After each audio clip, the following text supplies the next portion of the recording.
Hey friends, this is Eric the Mind Control Guy. A couple weeks ago, the delightful Miss Connie Willis was guest hosting on Coast to Coast, and I called in. This is my phone call. Let's talk to Eric, wildcard line number 3, trucking in Indiana. Eric, hello, you're on the air. Connie!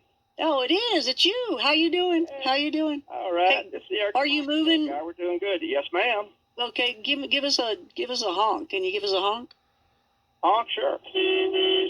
All right, there we go.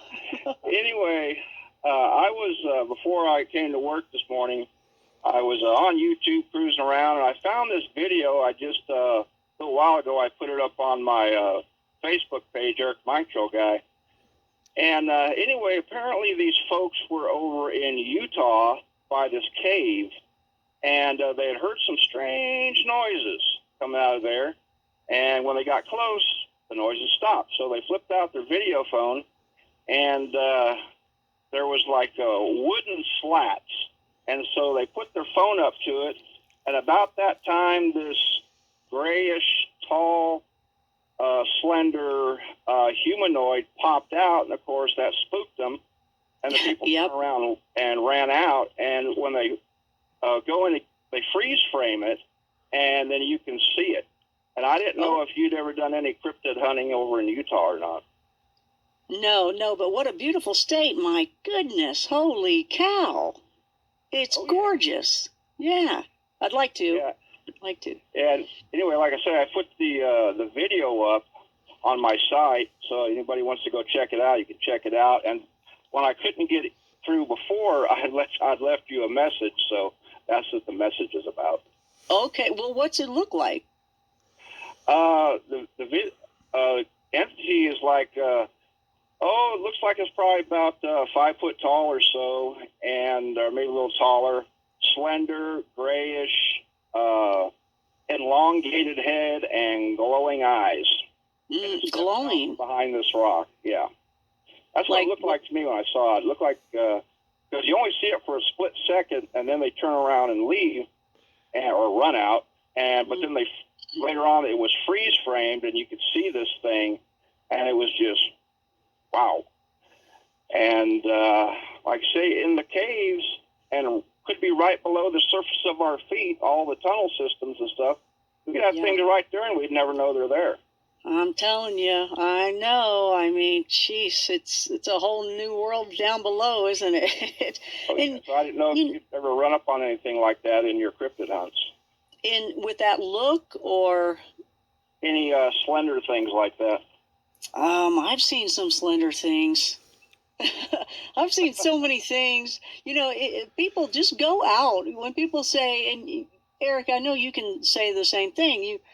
You can't sit at home and just read books about it and think, well, I've never seen anything. And you can't just, walk around the block. You got to go out there and, look around, investigate, check it out, go where the activity is, right? And, you got a pretty good chance of seeing something, because some of them, they got to like you. Some of them, they don't care. Oh, yeah.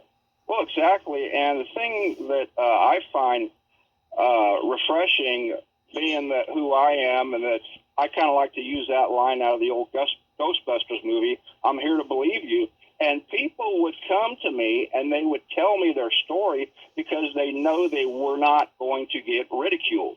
Yeah. And a lot of people that see things, I mean, the trolls come out, the skeptics come out, and timid people just go fade back into obscurity. But they're not going to get that from me. And I've had various people come up and tell me their stories, like a couple different people I know have told me about the, I can't remember the name right now. It's the Little People of the Forest. And Pukwudgie, that's what it is.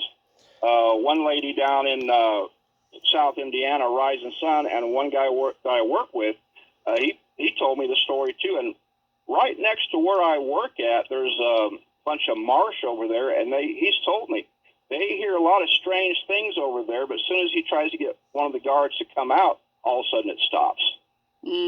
Typical. And they're all over the place. And so skeptics, I really get aggravated with these trolls, because when they just ridicule, and then when it happens to them, it's like, told you. What do you think it is with them? Is it they're jealous that you've seen something and they haven't, so they're mad at you?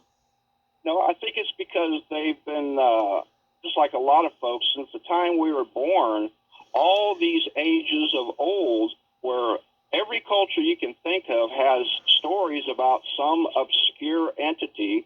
They're very rare and they're very obscure, and a lot of them live below the surface. And they've been told their entire life it's not real, they're fairy tales, blah, blah, blah. Well, the ancients have got sculptures of all this, and it's in their folklore. In Ireland, the leprechauns; in Norway, the gnomes. And every once in a while, somebody actually sees one, and seeing is believing. Not everything is fake. And that's why I just want to knock them upside the head. Not everything is fake, okay? These, yeah, I agree with you 1,000%. There was a lady that I happened to go to this rib place that my favorite. I'm a rib eater, and she was at the same restaurant. She had come from Boulder to be at this place to eat ribs too, and we sat there talking at the bar, and she had seen a leprechaun. She said it looked just like the thing on Lucky Charms box. It looked just like it, Connie. I couldn't believe it. It was so funny to hear her say that. But thanks so much, Eric, the mind control guy, for calling in. One more toot. Are you still with us? Can you do a toot for us? Toot, toot, toot. Sure. Oh, there we go. All right. Thanks so much. You take care of yourself. Thanks for calling in. Wow. Good calls. There's a billion more of you, but time is up. Time for us to go. I thank you so much for being a part of the show. I want to thank Chris Slavin for coming in. He did a great job. Harvard guy,